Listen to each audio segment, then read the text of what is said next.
I guess it kind of defeats like Saturday a bit of the kind of learning process. So how do you go about handling it kind of mentally, really, when you're a player trying to work your way through the system? It was a difficult result Saturday. I think we didn't have the best start. Then got a red card, went 1-0 down. I think in the second half we had chances to go win the game, get back into the game at least. But I think us going for the win left us open, gave them chances. They took the chances, and then in the end we went down to 9 men. Didn't control the game well enough to not concede anymore. But I think it was a difficult game. It's a tough place to go. We had chances, but obviously we got a game tomorrow, so we need to make sure we go and win that game to go top.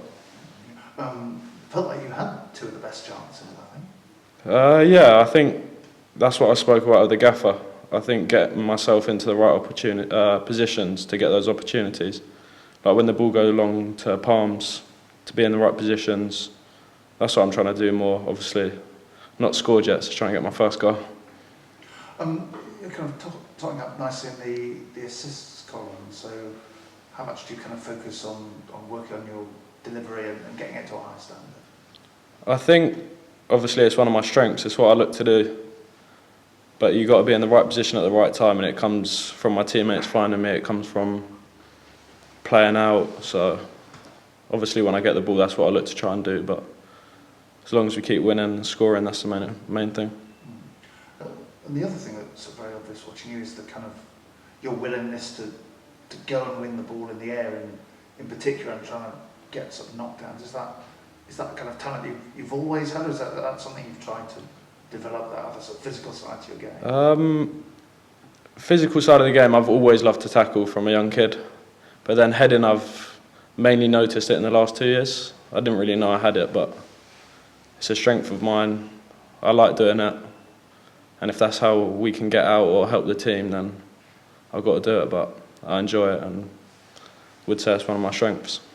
Because I think when it was sort of 11v11, there really was a spell where you were getting a lot of balls getting kind of hit to you to do that. Yeah, I think with their press, it was obviously they were pressing high. It was hard for us to get out, and that's an outlet when palms comes to my side. It's 2v2, and I think against a lot of people, us two would get the better of them. So I think that's an outlet for us when they're pressing high. You talked about the chance to go top. It is kind of early-ish in the season, but does it mean something to you individually or as a group, do you think? At this point, it doesn't mean anything. Obviously, it's a long old season, but it's a nice place to be. It's good for the confidence going into each game as high as we can. I think it's good for the team. It's good to come into training knowing we're doing well and stuff like that. So I think it's a big boost for the team. And the one thing you have been pretty good at is kind of recovering quickly from losses. So what's kind of perhaps you as an individual, maybe as a team, given you a fairly healthy bounce back ability so far, as it were? I think the team knows that, like a game like Saturday, we can't let it affect us. We have another game, they come thick and fast, so we just need to move on, head up, focus on the next game and learn from the loss. So I think that's the most important thing that we do quite well. Is it a challenge putting kind of disappointment out of your head? Because some of us who don't necessarily kind of play sports so much, it's very easy to kind of let things linger and fester a bit. Yeah, I think obviously we go into every game wanting to win it. We want to do as best as we can for each players, the gaffer, the fans, and obviously not every game you get the result you want. And when you don't, you just got to move on from it. It's, like I said, it's a long season, so results, we just need to win as many as we can, put the ones that we don't win behind and just learn from them. Thank you very much. You mentioned the kind of assists that you've been getting. What's it like developing the chemistry with the strikers in the middle? I think, obviously, Palms, everyone knows him. He's had a great career.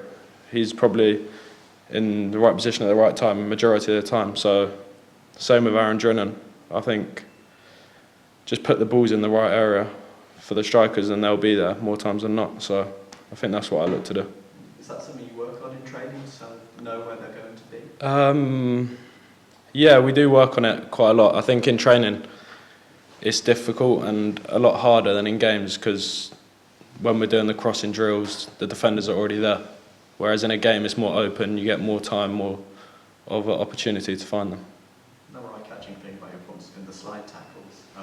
Do you work on those? Because you seem particularly good at them. No, I've never worked on them. It's just something I've done from a young age. I never really lost it. I did get told that it's a lazy way of defending, but if it works, it works.